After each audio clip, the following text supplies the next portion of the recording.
علم اليقين لترون الجحيم ثم ترونها عين اليقين ثم وإذا كلماتك كلما ذكرك الذاكرون وغفل عن ذكرك الغافلون لما ذكرك الذاكرون وغفل عن ذكرك الغافلون اللهم صل أفضل صلاة على أسعد مخلوقاتك أسعد العرب والعجم وإمام طيبة والحرم وترجمان بلسان الكتاب ومنبع العلم والعلم والحكمة والحكم أبي القاسم سيدنا وحبيبنا وشفيعنا وقرة أعيننا ومولانا محمد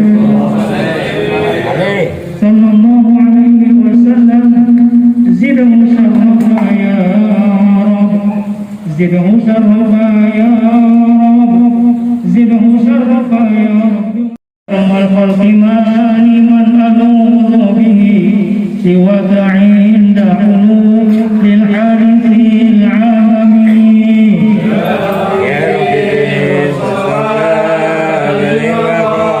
صل لنا واغفر لنا يا واسع ولن يبيك رسول الله جاءك به إذا الكريم تجلى باسم منتقم. Assalamualaikum warahmatullahi wabarakatuh. Bismillahirrahmanirrahim. Alhamdulillahirabbil alamin.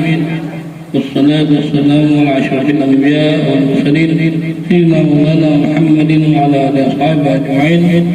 Rabbi shrah li sadri wa yassir li amri wahlul 'uqdatam min lisani yafqahu qawli wahdi qalbi bihabli sayyidina Muhammad sallallahu alaihi wasallam wahdi qalbi bihabli sayyidina Muhammad sallallahu alaihi wasallam wahdi qalbi bihabli sayyidina Muhammad sallallahu alaihi wasallam subhanaka la 'ilma lana illa ma 'allamtana innaka antal 'alimul hakim wa la hawla wa la quwwata illa billahil 'azim qala la aqtulannaka qala innama yataqabbalu Allahu minal muttaqin.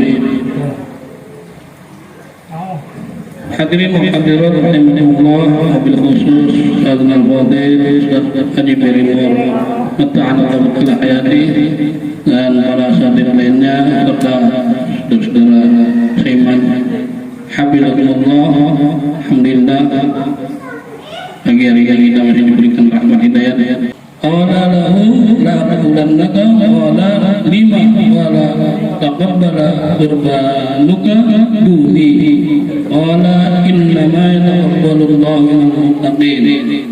Asyhadu an la ilaha illallah wa asyhadu anna Muhammadan abduhu wa rasuluhu la nabiyya ba'dah. Allahumma salli wa sallim ala nabiyyina Muhammad wa ala alihi wa sahbihi wa ansarihi wa junudihi.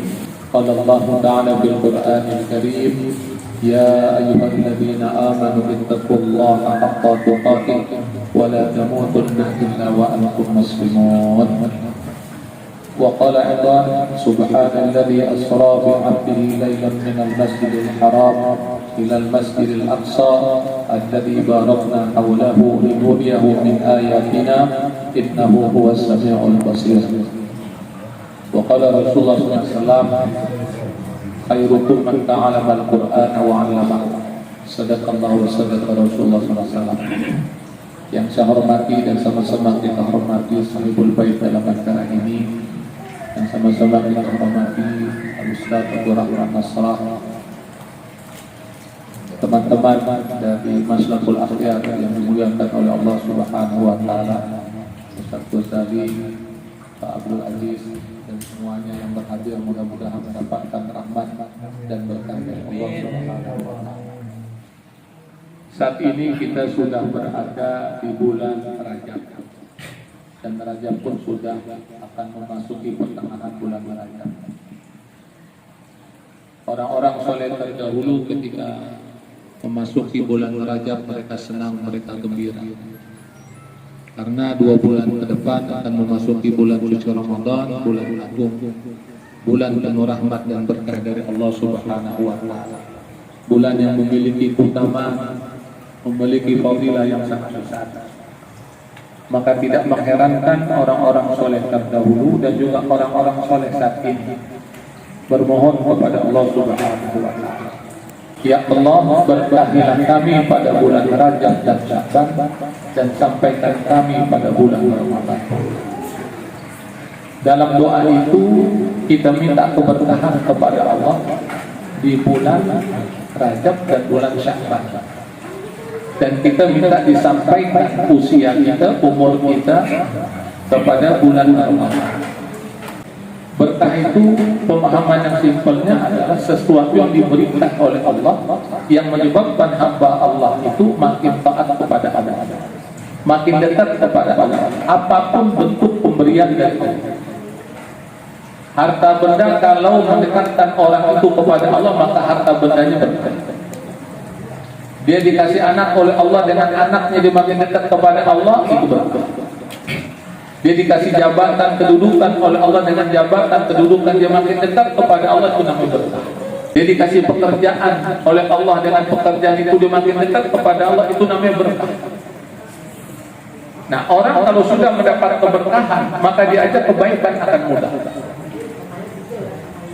Dia tidak akan menolak, dia tidak akan melakukan hal-hal yang menyebabkan dia tidak ikut dengan program-program kebaikan. Kalau orang mendapat keberkahan, segala program kebaikan yang disodorkan kepadanya dia siap. Sami'na wa ta'na. Saya dengar dan saya taat. Nah, jemaah yang dimuliakan oleh Allah Subhanahu wa Ta'ala, maka kita bersyukur kepada Allah dengan program di Majlis Taklim Maslahul Akhyar ini, program-program kebaikannya kita ikut. Saya yakin kalau hari ini ditanya satu persatu udah punya program kesibukan masing-masing. Program dengan keluarganya, program dengan pekerjaannya, ini itu segala macamnya. Tapi dengan takdir Allah Subhanahu wa Ta'ala, kita masih menyempatkan meluangkan waktu untuk hadir. Hadir kita silaturahim, kita mendengarkan tafsir Al-Quranul Karim, kemudian kita baca khatam Quran, kita baca tahlil, kita berdoa. Subhanallah, kalau boleh dikatakan ini paket-paket lengkap ini. Paket lengkap ini, semuanya masuk di dalam. Nah, makanya kita bermohon kepada Allah Subhanahu wa Ta'ala dengan kita membaca doa sebagaimana diajarkan oleh guru-guru kita. Walaupun tiap malam dia melakukan qiyamul Ramadan atau disebut dengan qiyamul lail, dia akan lakukan. Mau yang 23, mau yang 11 silakan. Yang penting malam itu diisi dengan qiyamul lail. Bahkan kalau kita lihat awal Ramadan itu orang pada masang kuping, dengar-dengar nih kapan nih bulan suci Ramadan mulai. Bahkan pengurus masjid, pengurus musola udah siap-siap karpetnya atau tikernya. Kalau masuk musim hujan dia pasang tenda. Untuk apa? Mempersiapkan masyarakat untuk apa? Meningkatkan ketakwaan kepada Allah.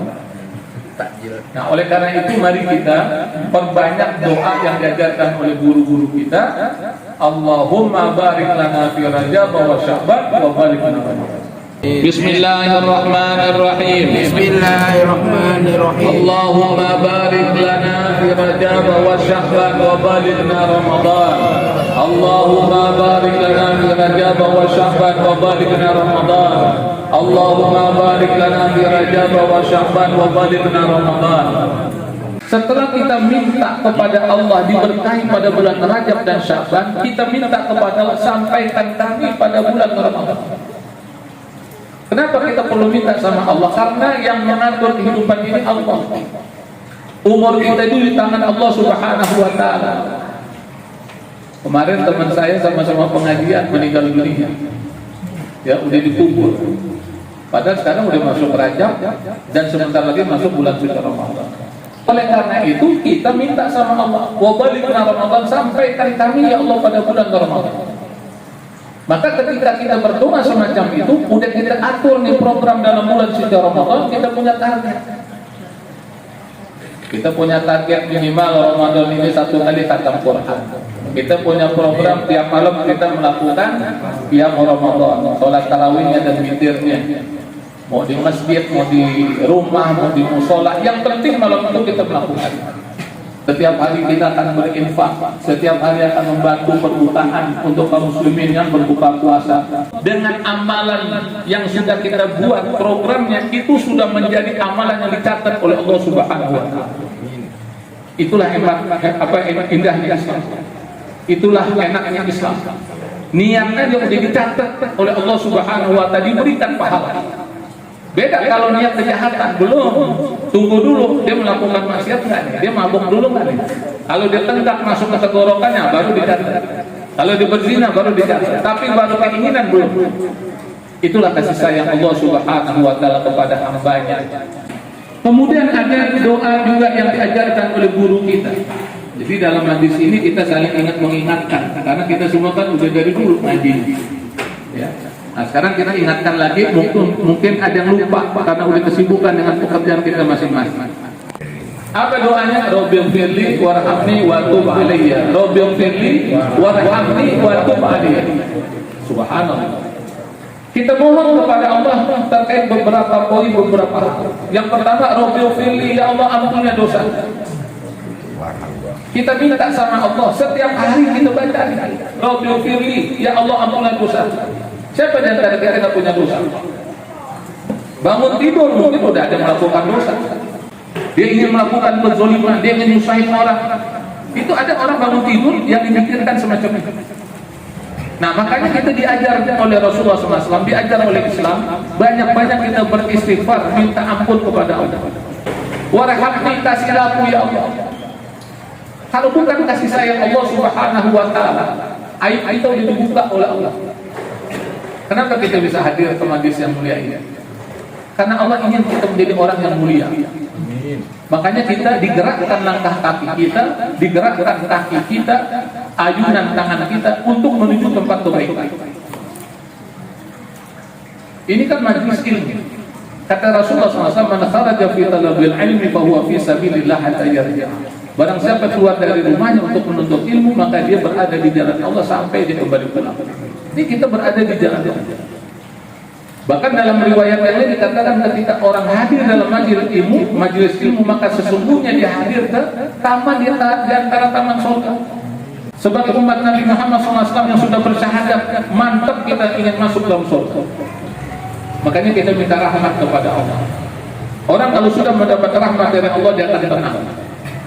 Apapun problem yang dihadapi, apapun yang sedang dia hadapi, dari kehidupan pribadinya, keluarganya, di masyarakat, bahkan dalam berbangsa, bernegara, dia akan tenang karena mendapat rahmat dari Allah Subhanahu wa taala.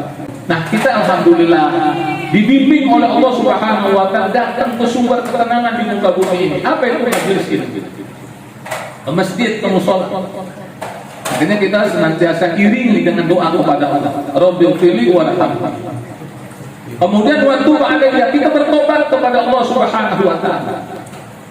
Dan kalau kita sudah berbicara tobat, jangan diulangi lagi kemaksiatan yang kita lakukan. Ya udah, cukuplah itu latar belakang kita waktu tahun-tahun yang lalu.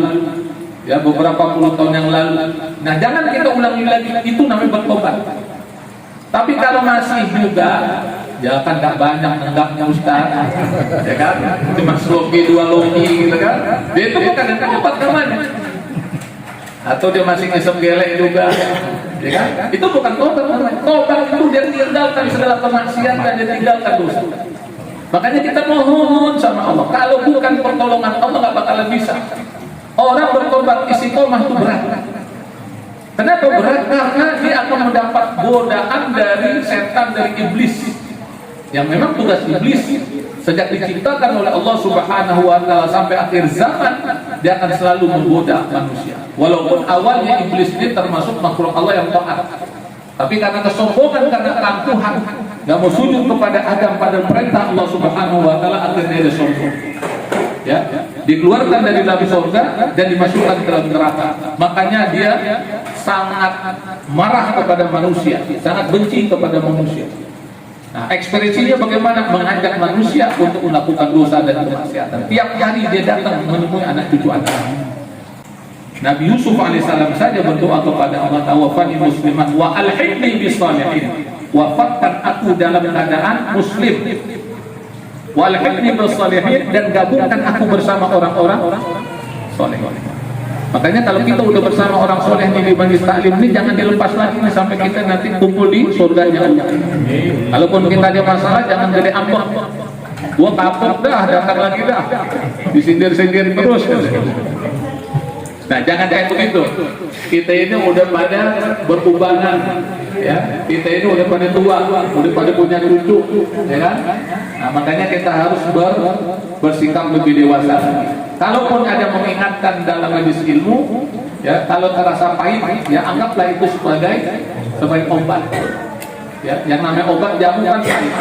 Ya, kalau yang manis itu madu. Nah, jemaah yang dimuliakan oleh Allah Subhanahu wa taala, ini doa perlu kita lazimkan khususnya dalam bulan Rajab. Kita baca, ya. Rabbighfirli warhamni wa tub alayya. Rabbighfirli warhamni wa tub alayya. Rabbighfirli warhamni wa tub alayya. Nah, seingat saya dulu guru-guru kita ngajarkan baca 70 kali. Ya, waktu subuh kita baca, kemudian maghrib kita baca. Ya. Waktu yang lain boleh nggak kita baca? Boleh, karena ini doa yang bagus. Doa itu kapan aja dibaca boleh. Ya, asal jangan di WC aja, di toilet. Ya, jangan di toilet gitu aja. Rabbighfirli warhamni wa tub alayya sampai tetangga kedengeran lagi. Jangan. Kita semua harus tahu adabnya masing-masing. Adab di toilet bagaimana, adab di kamar bagaimana, adab di rumah bagaimana, adab di ngaji bagaimana. Itu harus kita sesuaikan. Kalau di negeri kita, alhamdulillah tiap tahun peringatan Isra wal Mi'raj diadakan. Ya, dari mulai masjid, musola, di surau diadakan. Untuk apa? Mengingatkan umat. Namanya juga peringatan. Kenapa peringatan? Peringatan itu karena ada yang lupa, ada yang lalai. Maka diingatkan peristiwa Isra wal Mi'raj adalah peristiwa bersejarah yang harus diketahui oleh kaum muslimin. Apa pelajaran dari peristiwa Isra wal Mi'raj? Utamanya adalah wajibnya sholat 5 kali sehari semalam. Itu kita. Kalau berkaitan puasa, Allah Subhanahu wa taala turunkan firman-Nya melalui malaikat. Ya ayyuhalladzina amanu kutiba 'alaikumusiyam kama kutiba 'alal ladzina min qablikum la'allakum tattaqun. Bahkan dalam kitab berkaitan dengan peristiwa Isra wal Mi'raj, yang bisa bertemu langsung dengan Allah adalah Nabi besar Muhammad SAW. Malaikat Jibril tidak bisa lagi. Saya cuma sampai sini ya Muhammad. Kalau lewat udah, babnya udah lain lagi. Lihat bagaimana kemuliaan Rasulullah SAW. Dipanggil oleh Allah Subhanahu wa taala, yaitu sholat 5 kali sehari semalam. Yang awalnya adalah 50 kali. Kalau 50 kali kita nggak bisa ngapain-ngapain ya. Baru selesai sholat kedengaran lagi azan. Habis itu qomat sholat lagi 50 kali sehari semalam. Sehari semalamnya 24 jam. Coba, ini 50 kali. Berarti apa? Kalau dia rata-rata kan hampir setiap setengah jam kita sholat. Kita bisa ngapa-ngapain, nggak bisa kerja, nggak bisa ke pasar, nggak bisa ke kantor. Tapi Allah Ar-Rahman Ar-Rahim dikasih keringanan oleh Allah 5 kali sehari semalam. Nah, udah 5 kali sehari semalam, jangan kita minta diskon lagi. Bahkan secara khusus Allah Subhanahu wa taala perintahkan kepada Rasulullah SAW, wa'mur ahlaka bis-shalah wastabir 'alaiha. Perintahkan ahli keluargamu untuk menegakkan salat wastabir 'alaiha, dan bersabar dalam memerintah. Lihat bagaimana Al-Qur'an mengajarkan kepada kita semua. Kita punya ahli keluarga, kita punya istri, punya anak, suruh dia sholat. Wa'mur ahlaka bis-shalah wastabir 'alaiha, dan bersabar dalam memerintahnya. Kenapa? Allah tahu ketika kita nyuruh itu istri kita, mungkin anak kita, ogah-ogahan, bahkan bisa marah. Lo sholat aja dah, gue lagi ngantuk nih, bisa gitu. Makanya kita disuruh sabar. Nah, jamaah yang dimuliakan oleh Allah Subhanahu wa taala, apa solusinya sholat? Dari mana kita tahu? Dari firman Allah Subhanahu wa taala, di mana Allah Subhanahu wa taala ingatkan, ya ayyuhalladzina amanu ista'inu bis-sabri was-shalah innallaha ma'as-sabirin. Hai orang-orang beriman, jadikanlah sabar dan salat sebagai penolongmu. Agak kurang jelas nih ayat. Jadikan sabar dan salat sebagai penolongmu. Kita kan punya problem, punya masalah. Kita ada problem, solusinya salat. Yang wajib kita kerjakan. Kemudian salat duha, lazim. Kemudian salat istikharah. Dan apabila itu dilakukan, Allah akan buktikan kebenaran dari ajaran Rasulullah SAW. Saya waktu ke Riau, waktu itu kan kebakaran hebat juga, asap. kita mengadakan bantuan untuk saudara-saudara kita di sana, korban dari asap. Kita mengajar minta sama Allah Subhanahu wa Ta'ala. Habis kita mengajar, kalau bahasa kita istighosah, itu Allah turunkan hujan. Biidznillah Allah turunkan hujan. Allah punya kuasa. Jemaah yang dimuliakan oleh Allah Subhanahu wa Ta'ala. Ini menunjukkan Allah Maha Kuasa. Maka jangan sholat kita tinggalkan, bahkan kita tambah dengan yang sunnahnya. Kita ajak saudara-saudara kita, ahli keluarga kita, sehingga Allah akan berikan keberkahan kepada kita semuanya. Nah, selama orang mengerjakan sholat, yakinlah Allah akan bimbing dia untuk tidak melakukan kemaksiatan dan dosa. Aqimis shalah, inna sholata tanha 'anil fahsya'i wal munkar. Tegakkanlah sholat, sesungguhnya sholat itu mencegah perbuatan keji dan saya berkeyakinan yang benar itu adalah orang yang mengerjakan sholat. Dengan sholatnya dia akan mampu mencegah perbuatan keji dan munkar. Nah, jamaah yang dimuliakan oleh Allah Subhanahu wa Ta'ala. Kemudian yang berikutnya lagi yang perlu kita ketahui, bahwa di bulan Rajab ini Allah Subhanahu wa Ta'ala berikan kemenangan kepada kaum muslimin di dalam peperangan membebaskan Baitul Maqdis. Jadi Baitul Maqdis itu dibebaskan oleh Panglima Islam Salahuddin Al-Ayyubi itu pada bulan Rajab di jalan Allah Subhanahu wa Ta'ala. Dan itu terbukti Allah berikan kemenangan yang sebelumnya Masjidil Aqsa itu dikuasai oleh tentara salib 88 tahun. Coba bayangkan. 88 tahun suara azan tidak terdengar. Umat Islam sulit masuk ke dalam Masjidil Aqsa. Karena apa? Mereka kuasai. Tapi Allah Subhanahu wa Ta'ala tunjukkan kekuasaan. Allah tolong orang-orang yang menolong agama Allah Subhanahu wa Ta'ala. Ya ayyuhalladzina amanu in tansurullaha yansurkum wa yuthabbit aqdamakum. Hai orang-orang beriman, jika kamu menolong agama Allah, Allah akan tolong kamu. Allah teguhkan kedudukan kamu. Nah, biiznillah Allah berikan kemenangan di bawah pemimpin Panglima Islam Salahuddin Al-Ayyubi. Karena Salahuddin Al-Ayyubi walaupun dia bukan bangsa Arab, dia dari Kurdi, tapi dia adalah umat Nabi Muhammad SAW. Dia meneladani kehidupan Rasulullah SAW. Maka ketika dibebaskan Baitul Maqdis, tidak ada pembantaian, tidak ada mutilasi. Bahkan mereka dilindungi. Mereka yang ingin keluar dari Baitul Maqdis, yang nggak punya ongkos dikasih ongkos. Lihat bagaimana akhlak Islam. Itulah yang diajarkan oleh Rasulullah SAW. Tidak sebagaimana yang mereka tudingkan, tidak sebagaimana yang mereka tuduhkan. Islam adalah agama yang mulia, yang dibawa oleh manusia yang mulia, yaitu Rasulullah SAW. Jamaah yang dimuliakan oleh Allah Subhanahu wa Ta'ala. Nah, kemudian yang berikutnya lagi yang perlu saya sampaikan, bahwa Rasulullah SAW diberikan kemenangan oleh Allah dalam perang Tabuk melawan pasukan Romawi. Abu Bakar Siddiq seluruh hartanya diinfakkan untuk perjuangan. Kemudian Umar bin Khattab setengah hartanya diberikan untuk perjuangan. Sahabat Abdurrahman bin Auf, sahabat Utsman bin Affan, semuanya sahabat berpartisipasi untuk memberikan bantuan infak terbaiknya dalam perjuangan, sehingga Allah berikan kemenangan. Nah, dari sini kita mendapatkan pelajaran juga, ketika kita berinfak, orang lihat silakan, nggak lihat juga silakan. Jangan kita berdebatkan. Ketika ada orang menyodorkan dananya atau dia berikan ceknya, kemudian dia ke orang, lo jangan begitu amat sih infaknya, itu riya ya namanya tuh. Riya itu bukan demikian, saudara. Apa yang diberikan oleh Abu Bakar Siddiq itu dilihat oleh sahabat, dilihat oleh Rasulullah SAW. Karena dilihat sampai sekarang ceritanya kita tahu. Buktinya seluruh hartanya diberikan untuk perjuangan Islam. Sampai ketinggalannya, apa yang kamu tinggalkan? Allah dan Rasul. Jadi kalau kita berinfak, kemudian ada yang ngumumin oleh pengurus mesin, silakan, karena itu pertanggungjawaban masalah uang. Jangan pengurus mesinnya kemudian kita bully. Itu kan merusak keikhlasan orang tuh, nggak usah disebut-sebutkan. Ini masalah duit, men. Kalau nggak beres, urusan bisa ke KPK nanti, ya kan? Dan itu adalah laporan pertanggungjawaban. Silahkan, karena manajemennya harus begitu. Yang nggak boleh kan minta-minta. Nanti sebutin nama gue ya, kalau perlu 3 kali. Nah, itu yang nggak boleh. Tapi kalau pengurus mesin, pengurus masalah sebut dan apalagi ada pertanggungjawabannya, silahkan. Sehingga orang makin percaya, oh pengurusnya jujur nih. Saya percaya dah kalau urusan infak sedekah dan saya lihat sama pengurus muslim.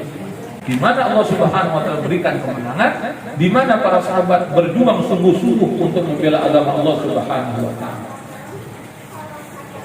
Dan orang-orang munafik biasa dari dulu sampai sekarang di akhir zaman dia suka nyindir begitu aja. Nyindir orang-orang melakukan kebaikan. Perlu kita ketahui di bulan Rajab juga khilafah Turki Utsmani itu mubarak. Coba kita perhatikan dengan sesama. Turki Utsmani itu suatu kebenaran Islam, suatu khilafah Turki Utsmani yang sudah berabad-abad, bukan puluhan tahun, sekian abad, sekian ratus tahun, 600 tahun, 800 tahun, coba bayangkan, bisa ubah. Siapa yang membubarkan? Yang membubarkan pengkhianat. Begitu juga ketika khilafah Abbasiyah yang bisa membubarkan siapa? Pengkhianat bekerja sama musuh. Maka pengkhianat sangat berbahaya. Musuh dalam selimut, menggunting dalam lipatan, menohok teman seiring, musang berbulu ayam, serigala berbulu domba, menikam dari belakang. Tuh yang namanya pengkhianat. Bayangkan Turki Utsmani bisa bubar. Nah, dari sini kita mendapat pelajaran pemimpin yang bertakwa, pemimpin yang soleh itu dia punya wirid. Ya, di antara wirid itu ada salawat, ya, ada kalimat-kalimat zikir yang lain. Intinya setiap orang soleh itu dia punya wirid.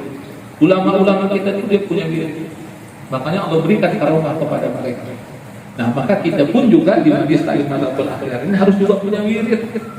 Ya, apa wiridnya? Udah, itu aja coba kita telatennya, kita istiqomah. Apa selawat, apa tahlil, apa tasbih, apa takbir, apa infak, apa tahajud. Yang jelas kita lakukan terus-menerus, itu namanya wirid.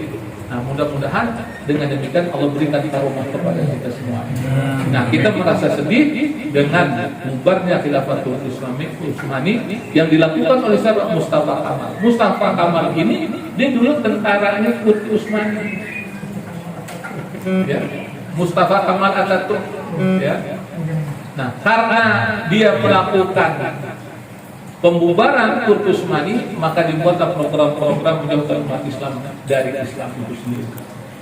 Itu masjid digembok, dikunci. Kemudian madrasah tahfizul Quran juga ditutup. Masjid dijadikan diskotik, dijadikan bar, dijadikan tempat maksiat. Wanita muslimah tidak boleh mengenakan jilbab, nggak boleh pakai hijab. Jamaah yang dimuliakan, begitu menderita kaum muslimin. 18 tahun umat Islam nggak bisa dengerin azan dalam bahasa Arab di Turki. 18 tahun. Sampai Adnan Menderes dengan izin Allah dia diberikan kemenangan oleh Allah dalam pemilu. Akhirnya umat Islam boleh pergi haji lagi, boleh pergi umroh. Kemudian azan bisa dalam bahasa Arab lagi. Alhamdulillah, itulah pemimpin yang bertakwa, pemimpin yang soleh yang harus kita pilih. Jadi kita jangan salah pilih pemimpin. Kalau salah pemimpin jadi susah semuanya. Tapi kalau kita memilih pemimpin yang bertakwa, ya kan, maka kita mendapatkan manfaatnya. Bukan kita saja umat secara menyeluruh. Dan itu sudah terbukti. Ya di mana tempat? Sekarang Turki kenapa bisa lebih baik? Ya karena dia punya pemimpin yang soleh. Hampir tiap tahun itu ada wisuda penghafal Al-Quran. Tiap provinsi, tiap masjid ada lembaga tahfizul Quran. Itu di Turki. Nah, kita bermohon mudah-mudahan Allah berikan negeri ini pemimpin yang beriman dan bertakwa, pemimpin yang jujur, pemimpin yang amanah, yang peduli kepada umat Nabi Muhammad SAW. Jemaah yang berbahagia, mari kita baca suratul Fatihah. Mudah-mudahan dengan mujizat karomah fadilah suratul Fatihah, Allah panjangkan umur kita dan kepada Allah sampaikan kita semua dalam bulan suci Ramadan. Dan Allah sembuhkan penyakit saudara-saudara kita yang saat ini sedang sakit. Allah angkat penyakitnya, Allah sehatkan badannya, Allah sebaik-baik penyembuh. Dan Allah berkahi kehidupan kita di dunia wal akhirah. Amin. Al-Fatihah. A'udzu billahi minasyaitonir rajim. Bismillahirrahmanirrahim. Alhamdulillahirabbil alamin. Arrahmanir rahim. Maliki yaumiddin. Iyyaka na'budu wa iyyaka nasta'in. Ihdinas siratal mustaqim. Siratal ladzina an'amta 'alaihim ghairil maghdubi 'alaihim waladdallin. A'udzu billahi minasyaitonir rajim. Bismillahirrahmanirrahim. Alhamdulillahirabbil alamin. Hamdan ni'mahu fi mazidah. Ya Rabbana lakal hamdu kama yanbaghi li jalali wajhikal karim wa azim. Allahumma ighfir lana wa liwalidayna warhamhuma kama rabbana shighara. Taj'al fi qulubina ghillan lil ladzina amanu rabbana innaka ra'ufur rahim. اللهم اغفر للمؤمنين والمؤمنات والمسلمين والمسلمات الأحياء منهم والأموات برحمتك يا أرحم الراحمين. اللهم اغفر لأمة سيدنا محمد، اللهم ارحم أمة سيدنا محمد، اللهم اجبر أمة سيدنا محمد، اللهم ارحم أمة سيدنا محمد، اللهم انصر إخواننا والمجاهدين في غزة وفلسطين والقدس وسوريا ومصر وليبيا واليمن وإيراق وأفغان وروهينيا وإيغور وفي كل مكان في الزمن واجعلنا منهم يا رب العالمين. اغفر سؤالنا وقدر عنا وتعبدنا وتمم تقصيرنا يا الله يا الله يا الله يا ارحم الراحمين. اللهم انك عفو كريم تحب العفو فاعف عنا. اللهم اعز الاسلام والمسلمين، اللهم اكشف عنا وعن جميع المسلمين من البلاء والوباء والمحن والفتن ما نشكو غيرك. اللهم اهد الكفرة والمشركين والمنافقين والظالمين علينا خصوصا اخواننا في غزة فلسطين. ربنا آتنا في الدنيا حسنة وفي الآخرة حسنة وقنا عذاب النار وادخلنا الجنة مع الأبرار يا عزيز يا غفار يا رب العالمين. اللهم بارك لنا في رجب وشعبان وباركنا رمضان. اللهم بارك لنا في رجب وشعبان وباركنا رمضان. اللهم بارك لنا في رجب وشعبان وباركنا رمضان. ربنا آتنا في الدنيا حسنة وفي الآخرة حسنة وقنا عذاب النار.